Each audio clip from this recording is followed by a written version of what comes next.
to the Three-Headed Hydra with Sal, Josh, and James. So the topic for this 20 minutes is the phenomenon that is the Joe Rogan Experience podcast. What do you think, guys? Where do we start with this one? Why do you like Joe Rogan, James? Oh, straight back at me. What is this, tennis? Joe Rogan is, as Sal mentioned last time, a very honest interviewer, and he starts from a point of ignorance, and is genuinely curious. And I also like his open-mindedness in the fact that he invites people from very different spheres and wants to genuinely find out their point of view.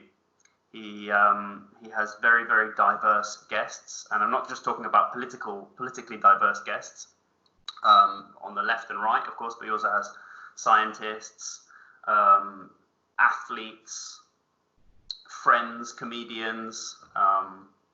So you learn a lot from very, very different topics on this podcast. Yeah, well, I personally like with Joe Rogan is it feels like he's sitting in a bar with a friend, so it kind of resembles a situation we all know, and he really has conversation that touches on so many topics and opens up so many different directions and gives you so much knowledge, so that after those 2-3 hours that the podcast lasts, which is usually the average, I think the shortest podcast he did was an hour or so, which is usually when he has guests on that are like on a time constraint, and you can see their publishers going like, we gotta run. But usually his podcasts are quite long, but not boring. So there's always actually, after 3 hours, very often you feel like that's it already. You know, can't you talk a bit more about this topic?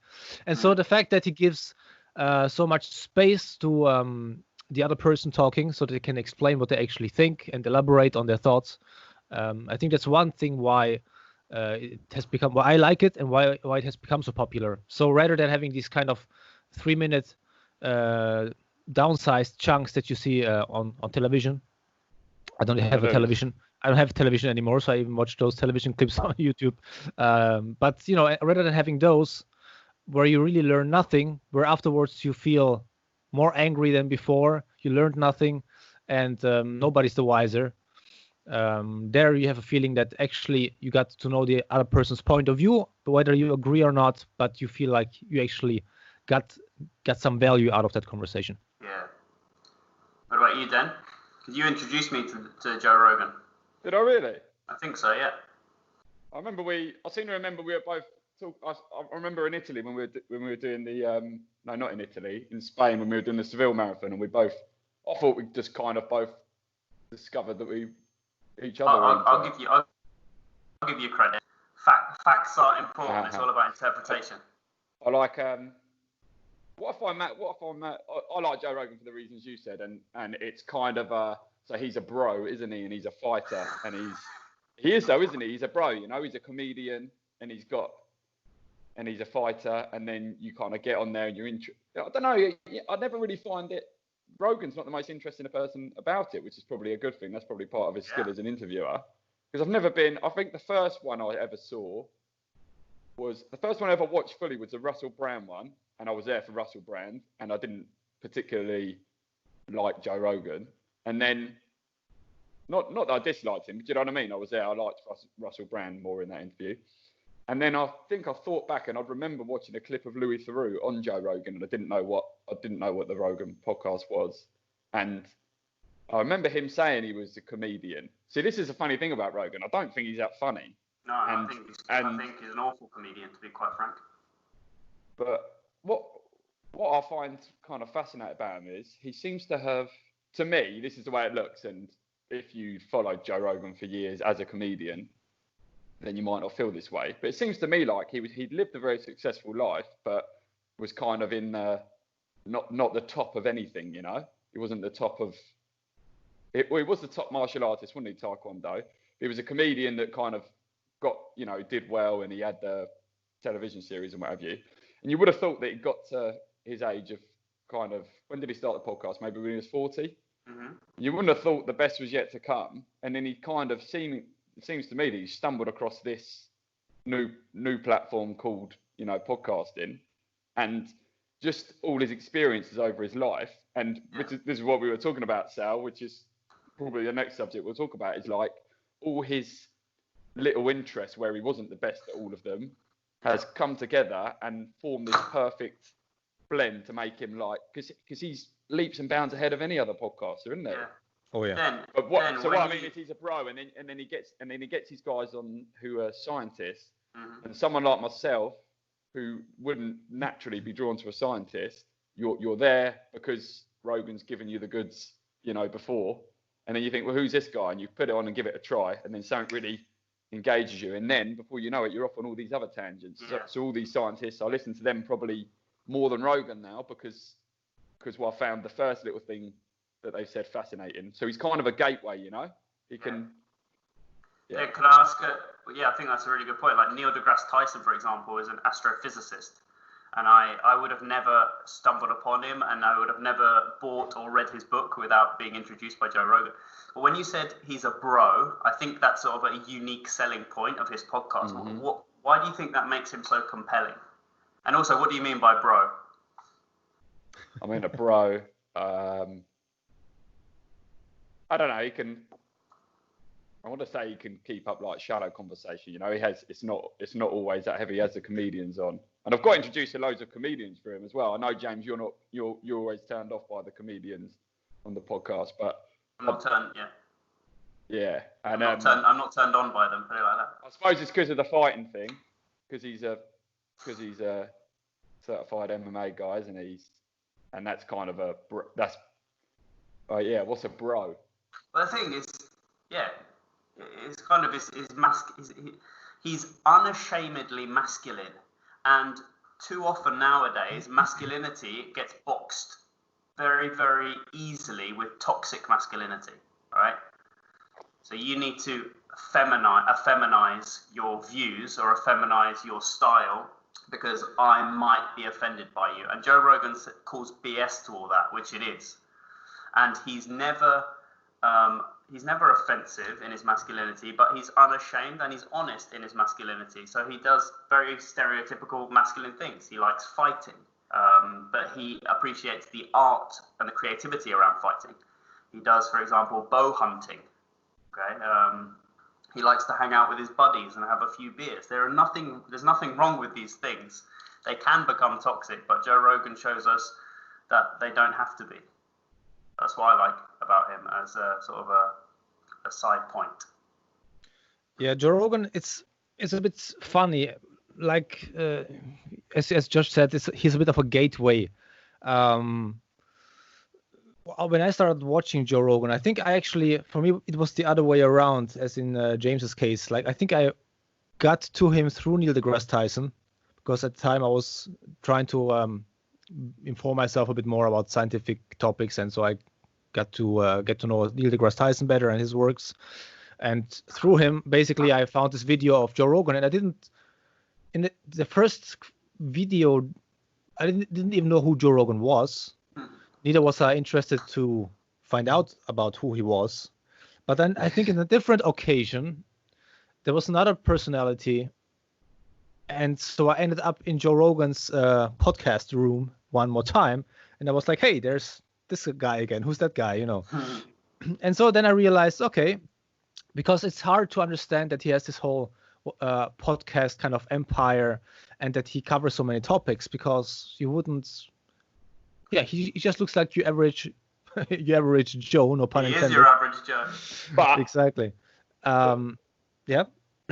Sorry, I don't know. But this is the other thing which he's really good at, is being modest, yeah? Because when people bring up the power of the podcast, he dismisses it, doesn't he, quickly. He acknowledges it quickly, then moves on, because he doesn't want to. You never find him bragging or anything like that. If he acknowledged that and ran with it, that would actually undermine the whole glory of the podcast, right? Because the glory is the ignorance and the innocence. So if you then come into it as, well, I'm the most powerful media outlet in the world right now because of my numbers, because of my millions and millions and millions of listeners, then you would completely actually destroy everything valuable about the podcast, I think. Right. But to just finish my train of thought, just coming back to what you said before. No problem. and you mentioned before that he has touched these different kind of fields in his life, being the presenter of Fear Factor, and then not being the most successful fighter, but then he's doing the commentary of the fights. So I think what he kind of developed over the time is, first of all, a 360-degree view of different sectors, from entertainment to the fighting scene, and I think through the comedy, he got all these social skills, because you have to analyze actually what people think, their emotions, their fears, what makes them laugh. And so I think these kind of soft skills that are inherent to every single endeavor that he pursued in his life, and there's going to be also a lot of them that we have not seen. I think he mentioned once he was a bouncer in a club and stuff, so he sees a lot what happens. Well, he basically very often was confronted with kind of crowd, what do you call it, social dynamics, crowd control and whatever. Like he whether consciously or not, and I think probably a lot of that happened subconsciously for him, he learned how to deal with people, basically. So that's a top skill that you have to have when you want to become a good listener, a podcaster. And I think that's a skill that he mastered quite well, because he also mentions himself, one thing he did in the beginning, like everybody does when they start a podcast, is talk over each other. It's so hard to listen to people because it comes natural. Exactly.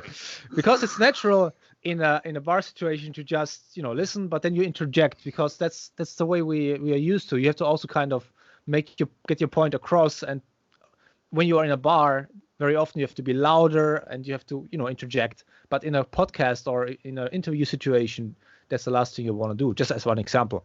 So yeah, I think all these skills kind of created the Joe Rogan we see today and that we appreciate. So that's connected to what Josh said in the beginning. Something like a phenomenon. Something like a phenomenon. Can I ask you guys, what are your favorite podcast episodes with Joe Rogan? Yes, you can. Let me think. You got Peterson won, man, for sure. And I know Peterson's a controversial character, mate. But that number one, I remember I was moving house, and I must have flicked it on in the background. So I was moving house the next day, and I was doing packing, and honestly just found myself sitting on the sofa and ripped to what this man was saying. He was so passionate.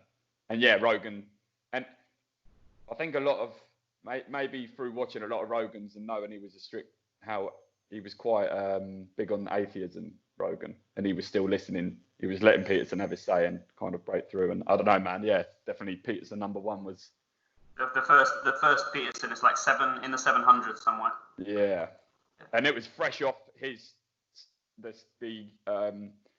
of him complaining about being told about the laws.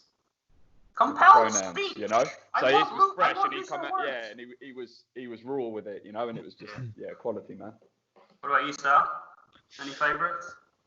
Yeah, I mean, there's many. Probably I would have to open the YouTube page now to even remember all of them, because there's so many episodes. But definitely the ones with Neil deGrasse Tyson, except for the last one in which Neil deGrasse Tyson continuously interrupts Joe Rogan, which is kind of hilarious.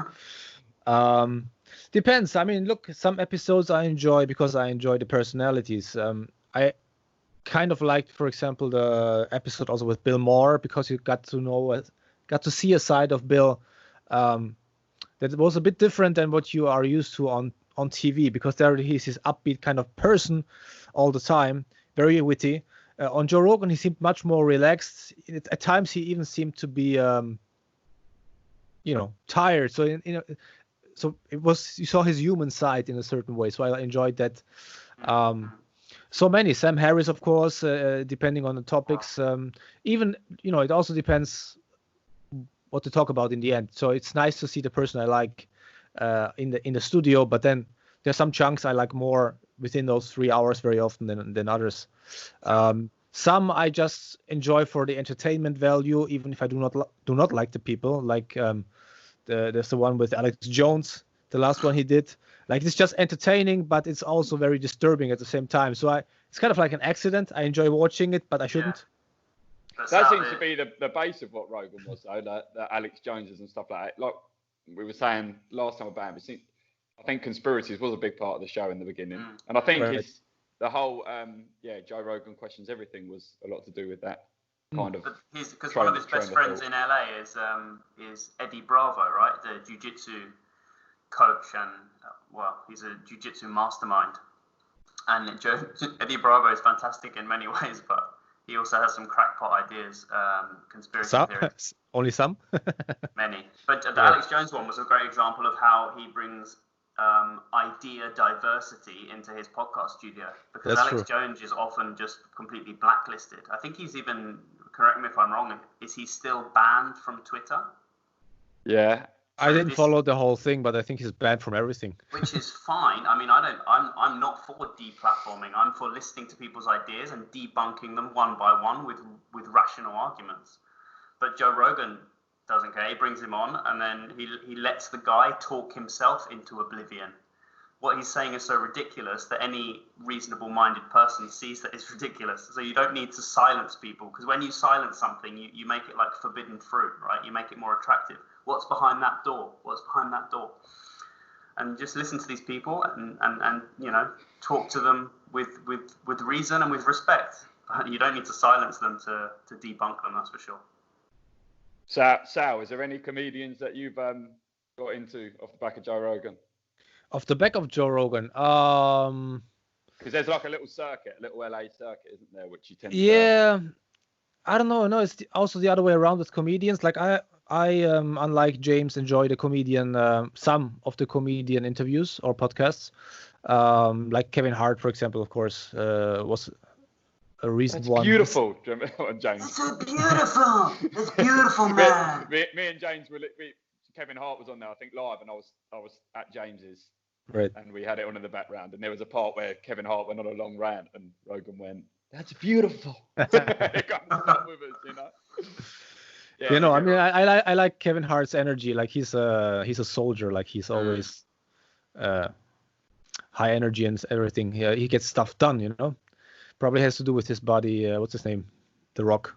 It's probably gonna motivate each other. But yeah, there's plenty of comedians. Sometimes I check them out afterwards. I check out their stuff, but rarely, I must say, I get into them because of Joe Rogan. But I think it's also a process. I think it's not that you just watch a bit of a comedian and you instantly like them.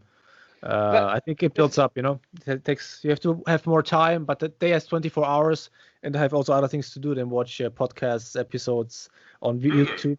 The funny thing is, I definitely don't think he brings out the best in comedians, like in a comedy sense. I've seen a lot of good comedians go on there. I remember a couple of them I have been introduced to on Joe Rogan, and then a couple of them I've kind of seen on the other, like I say, the podcast circuit.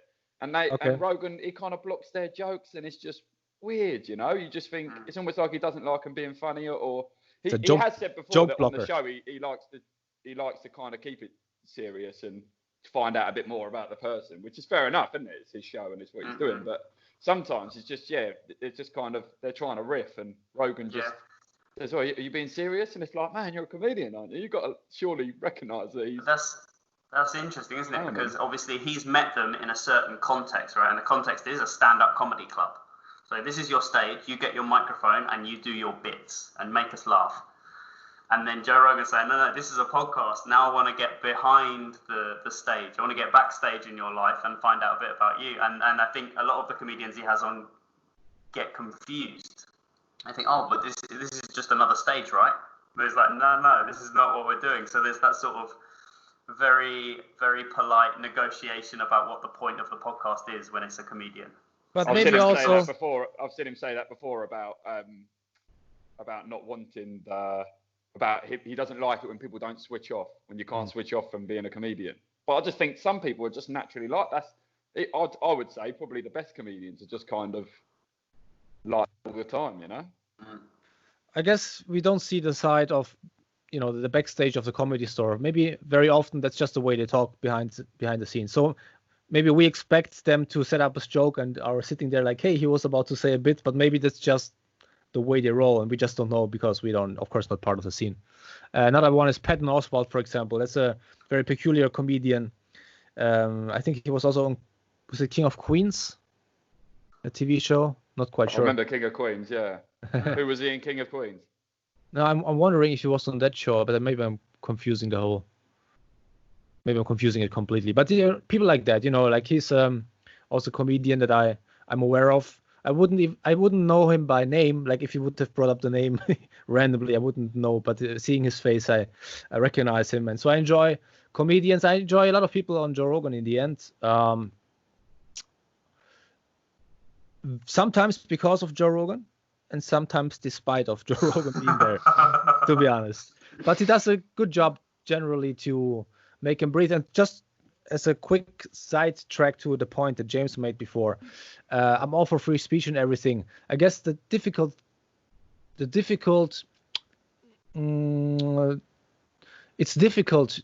to give somebody the space to explain their thoughts and, as you said, maybe talk themselves into oblivion by themselves in formats outside of the podcast. Because if you're on Twitter, you just get chunks here and there. And so it's really hard to get an counter-argument dynamic that is not just a shouting match. And so it's really a completely different context than sitting down for 2-3 hours and having somebody explain their thoughts. And so I'm not sure there should be free speech always. It's just a philosophical question I'm asking. Can we apply it the same way on social media than we can in a podcast setting where you have this time, where you have not time constraints that you have somewhere else? Because a crazy person like Alex Jones, unleashed in a certain context, might have different impact on people than unleashed in a 2-3 hour podcast when you actually see how nuts he really is. Or maybe you see how nuts he is with one sentence word chunks. Yeah, but it's very hard to kind of counter just one sentence. That's the meme culture, isn't it? It's like what we're seeing these days with the situation in the US. Right, but it's like people base their worldview and they express their worldview in 5 words. Yeah. It's a little bit more complex than that. Yeah, sometimes we do need 2 and 3 hours. And how do we counter that? Like just yesterday, when we went to the gym to jiu-jitsu, a Brazilian jiu-jitsu lesson. Afterwards, I was changing myself, and there was another guy in the same locker room. And at some point, he was like, "Yeah, I don't believe the whole." He said, "I don't believe the whole COVID-19 thing." Oh mate, well if we start talking about that, there were 6 of us there, so but how do we counter that? He just throws it at you, and I'm just getting finished dressed. Do you need to convince every single person? I just said okay, and I just got my stuff and went out because there's no point in a setting like that. In this case, you need 2 hours. Like if you want to sit down with this kind of person and lay out your information and have this person lay out their information, then that's the only way. In 30 seconds, we're not going to do it, so don't even bother. Right. Okay, I think we hit the 20-minute mark. So, Josh, any closing words? I'm a bit confused about how you two did jiu-jitsu at a social distance. Bit curious about that. Cut it. No. Yeah. Closing words on Joe Rogan. Oh man. Well, look. I mean, you can say some bad things about Joe Rogan, but you put not even bad. He seems like a very good guy overall, and someone that you're happy to see in that position. But I mean, look, if you put 3 hours worth of your conversation up, 4 times a week, then you're going to find holes in your character, So he's put himself up there. He's brilliant overall, mate. He's brilliant. Rogan. Oh yeah. More power to Rogan. More power. 100 mil, baby. All right. Very nice. Well, to our viewers, thank you very much for watching or listening wherever you are consuming the Three-Headed Hydra podcast. And we'll see you with the next episode. Thanks, Josh. James. Peace out. Bye-bye. Why are we making these podcasts? Because 3 heads are better than 1. We'll combine our experiences and research on engaging topics to learn a bit more each time, enjoy the chat, and improve our own communication skills in the process. Innovation comes from the ability to correlate information between different realms of knowledge, and we all have very different realms of knowledge between the 3 of us. Why the Hydra, you ask? In archetypal mythology, dragons guard piles of gold. Overcoming fears can bring great rewards. What you most need is often where you least want to look, and we won't shy away from the fire to challenge each other and reach that goal. What's in it for you, listener? Learn, laugh, and love. Get involved and join us on this adventure.